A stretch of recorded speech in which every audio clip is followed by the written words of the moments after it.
saying that. I'm saying we are in a situation where hundreds of cases are potentially irrational and wrong, and this is part of an agenda that's driven by money, driven by PSA targets, that is actually undermining the family value system and destroying good families in many instances.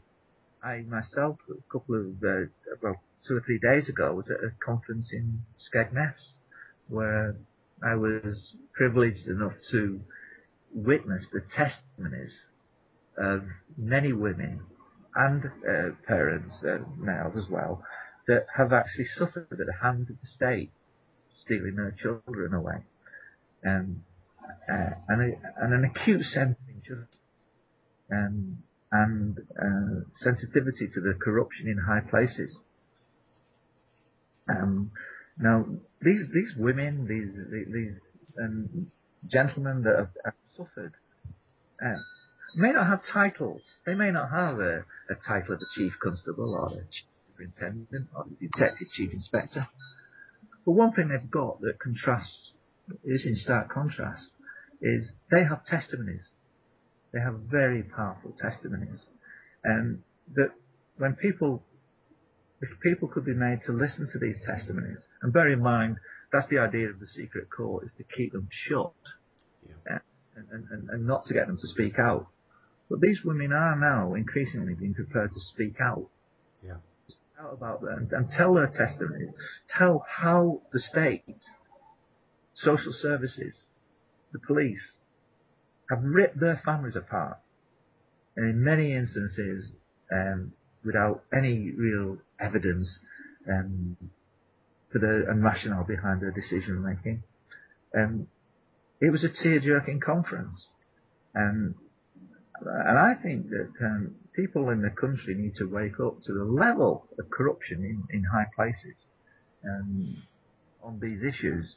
So, whilst I myself stood for the issues of the bogus terror threat primarily, I've become increasingly interested in the wider issue of the truth movement, and now feel that one of the issues that needs to come to the fore is the extent to which is child snatching and the corruption that is social services in cahoots with police, and the kind of money that's involved and the incentives that are given to break up the family, and the money handed over into forced adoptions and fostering.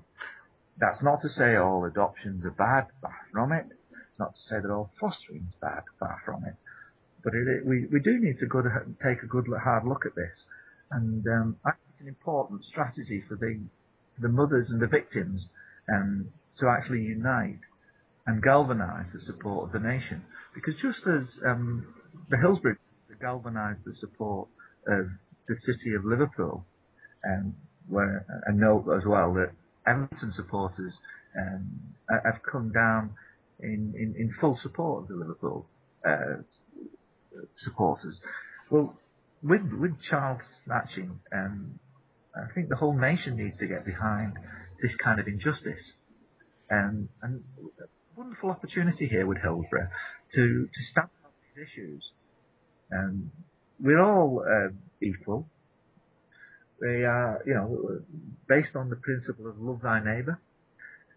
If we see injustice to another group of people, no matter who they are, no matter where they are in the country or where they are in the world, where we see injustice, we should treat them as our brothers and sisters, and we should be prepared to speak up against that injustice as if that they were our very neighbours next door, or our very own children.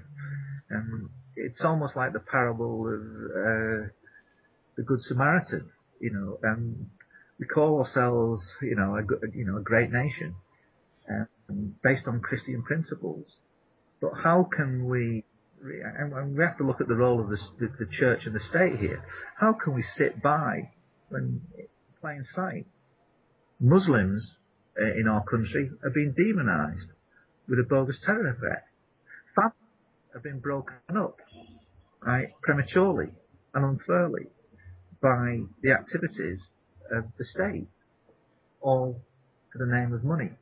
And yet, by and large, in spite of these atrocities in plain sight, the nation doesn't galvanise support behind them and pressurise the politicians to come clean. And the politicians really now we can clearly name and shame certain police officers in the process, with Hillsborough, but we really need to start to name and shame individual politicians. Few come to speak up about the obvious fact that 9/11 was an inside job. There's only Michael Meacher, to the best of my knowledge. I can't recall a single politician that spoke about the notion of 7/7 being an inside job, despite the fact that it's bleeding obvious for anybody who looks at this with an objective mind, and yet they won't even contemplate the possibility. That is corruption at the highest level. That is that is cowardice in its extreme, and that has to be in every single position in our country. Child steal, the breakup of our families. There's only a handful of politicians who are campaigning on the issue. John Hemmings is one, but we need far more to come to the fore and recognise corruption within. Because if they don't, they all need to be thrown out, and thrown out quite quickly. But I hope that there will be a different ethic and code of ethics post-Hillsborough, and that politicians will start to recognise that the only way forward is on all issues here to seek out the truth, and however palatable and however large the organisation that's been involved in the criminality, there can be no sacred cows. We cannot afford as a nation now, I believe, to allow and turn a blind eye. And now, my hope and prayer on this, and my closing remarks, is that as a result of Hillsborough, the nation starts to cleanse itself. And we'll see that at the time. But I do think that if some good is to come of Hillsborough, and the suffering that people have undergone over the last 23 years, it will be because it acts as a catalyst to the healing of the nation.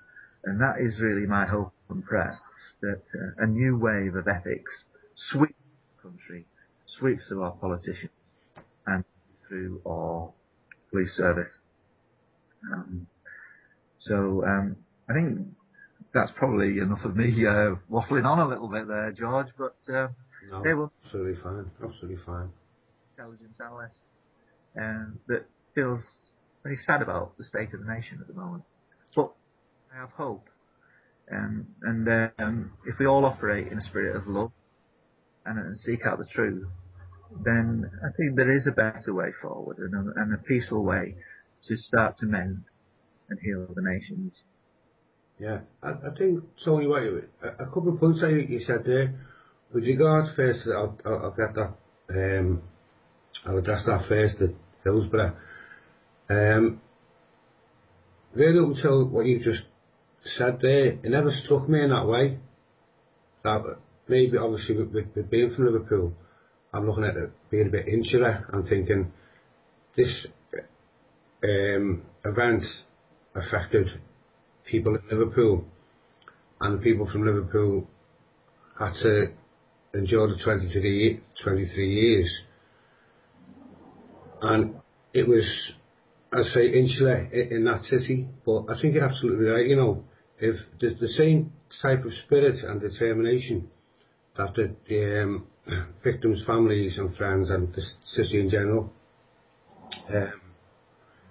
that sense of togetherness was adopted for, as I say, the 56 victims of the 7/7 bombings and other issues and events, then yeah, I think we could move forward. It could be set a precedent as an event, and as a result, the case has been proven basically that in the case of South Yorkshire Police, that it was a massive cover-up from top to bottom, And as I said, there were some good officers that came forward that the statements were changed, in particular the WPC, who said, you know, she was visited and told, no, it wasn't 5 to 4 when the young lad, 15 years of age, was still alive. You've got to put it as 3:15. That's the cut-off point. Now, all that has all come out in the inquiry. So that I say that event has been proven. The cover-up was there from top to bottom. So cannot that apply? That's been accepted. It's been proven. It's there in the results of the report from last week. Now, if people can accept that right across the nation now, as a precedent with the Hillsborough disaster, cannot they apply the same reasoning and logic and faith, if you will, to the London bombings and say, look, you've seen how things can be covered up from politician right the way up down to the lowest level. Look at it in another light, look at it with open eyes and say, if that can happen there, can it happen there? Yeah. And to me, anybody with a reasoned mind would go, yeah, hold on a minute, there could be something in that. And for what's happened to yourself, for not one of your senior officers or colleagues who were able to, I'm not talking about colleagues who have no say in the matter, but colleagues who were able to say, okay then, just stand back for 1 minute and reflect and say, Tony might have something there. Now let's have just a precursory glance over it, but to be dismissed right out of hand as soon as you as you say, it wasn't compliant with what they wanted. As soon as you say that and they go, no, first to try and say, oh, like this fixed threat assessment that we have now, that we've had since 2006, where they basically